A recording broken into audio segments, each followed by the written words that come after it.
Tiffany has such a impressive and long heritage of high jewelry that dates back to 1837, when we were first looking at the relationship between Mary Shelley and our founder, Charles Tiffany. We realized they were contemporaries. They have portraits that were painted about the same time period.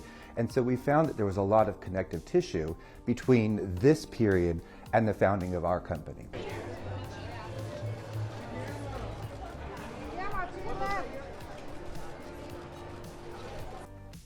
In Guillermo del Toro's Frankenstein, we're going to see some treasures from the Tiffany archives. Some of these pieces have not been displayed previously. Some of them have not been worn since their original wearer. And we're excited about the inclusion of our archive treasures in this film because it sheds a new light on our heritage and our history.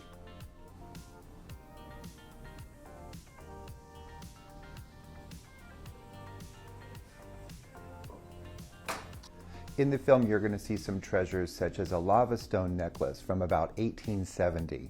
This is a piece that's very fragile, and yet we felt it was appropriate for the character of Claire, played by Mia Goth in Frankenstein.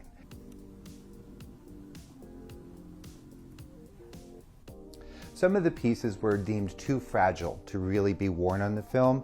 Whenever possible, Mia does wear the original pieces from our archives.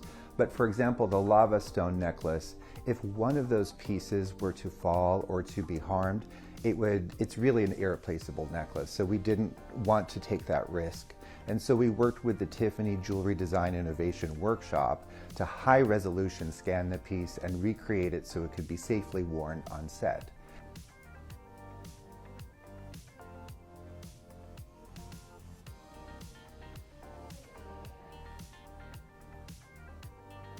There's another piece of jewelry that's a cross. This was something very important to the storyline of the film. Mia's character, Elizabeth, wears a cross in several scenes, and it needed to be this blood red color that's such an important symbol in the film.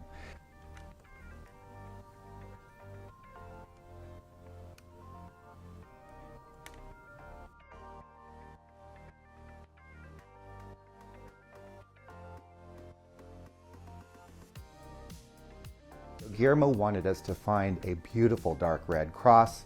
We went through all of our mourning jewelry and all of our religious jewelry in our collection. We did not have the perfect color.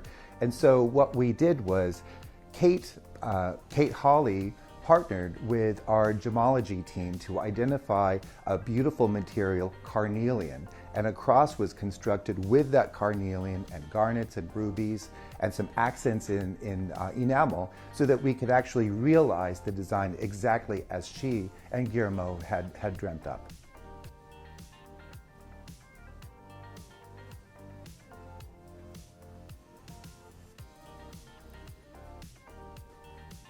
One of the most exciting pieces that's worn in the film is a scarab necklace. This is a piece from about 1914.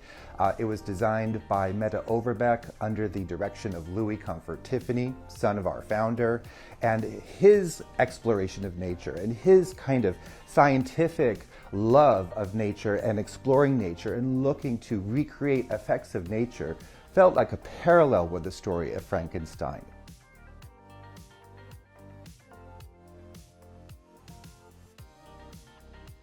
So you're seeing the actual necklace from 1914 worn by Mia Goth in the film. Now this is a piece that I have never seen on somebody. We have not used it for exhibitions before, so we didn't even know if it would fit. And we were prepared to enlarge it or to perhaps size the piece if necessary so it would look perfect on Mia. And in fact, once we placed it on her, it was a Cinderella moment. It was a perfect fit.